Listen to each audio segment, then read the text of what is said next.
नेहरू को भले ही कांग्रेस एक लोकप्रिय नेता के तौर पर दिखाती है, लेकिन नेहरू के कौन प्रिय थे, उसके कई किस्से हैं। नेहरू चाचा रंगीन मिजाज का तो पूरा इतिहास गवाह है। नेहरू और एडवीना के किस्से से तो पूरा इंटरनेट भरा पड़ा है। आपकी जानकारी के लिए बता दें, एडवीना भारत में ब्रिटेन के आखिरी गवर्नर जनरल लॉर्ड माउंटबेटन की पत्नी थी।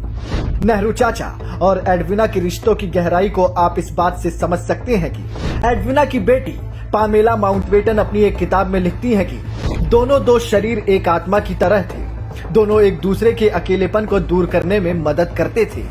आपको बता दें कि नेहरू एडवीना के कई पत्र ब्रिटेन ने सिर्फ इसलिए जारी करने से मना कर दिया क्योंकि इससे उनके रिश्ते भारत और पाकिस्तान से खराब हो सकते थे। पामेला माउंटबेटन ने एक इंटरव्यू में खुद कहा था कि शायद उसके पिता लॉर्ड माउंटबेटन ने नेहरू और एडवीना के चक्कर का फायदा उठाया और इसी के साथ नेहरू कश्मीर के मुद्दे को यूएन लेकर गया। आजादी के दौर में नेहरू और मृदुला साराभाई के संबंधों पर भी चर्चा काफी तेज थी। मृदुला गुजरात के प्रसिद्ध उद्योगपति और धनाढ्य साराभाई परिवार की बेटी थी। अंतरिक्ष वैज्ञानिक विक्रम साराभाई की बहन थी।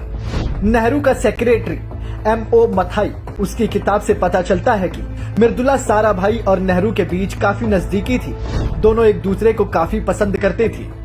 चर्चाओं का दौर में ये किस्सा भी बेहद फेमस है कि नेहरू के घर 3 मूर्ति भवन से हर रोज एक गुलाब मृदुला साराभाई के घर जाता था।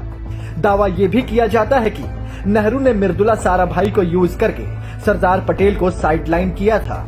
चाचा नेहरू और पद्मजा नायडू के रिश्तों से था चर्चाओं का बाजार गर्म। भारत कोकिला सरोजिनी नायडू की बेटी पद्मजा नायडू से भी नेहरू की नजदीकी रही।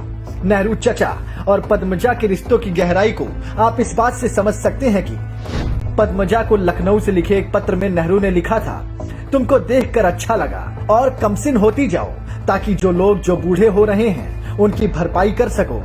कहा जाता है कि नेहरू और पद्मजा कई सालों तक बिना शादी के साथ रहे। इतना ही नहीं, दावा ये भी किया जाता है कि नेहरू के इशारों पर ही पद्मजा नायडू को सांसद का टिकट दिया गया। वो जीत गई। कुछ वर्षों बाद उन्हें पश्चिम बंगाल का राज्यपाल भी बनाया गया। मतलब कांग्रेस में दोस्तों को फायदा पहुंचाने का पुराना रिवाज रहा है। कहा तो ये भी जाता है कि पद्मजा नायडू को नेहरू की दूसरी औरतों से रिश्ता रखना बिल्कुल पसंद नहीं था, लेकिन नेहरू चचा अपनी आदत से मजबूर थे। 1948 में एक युवा सन्यासिनी बनारस से दिल्ली आई थी जिसका नाम था श्रद्धा माता।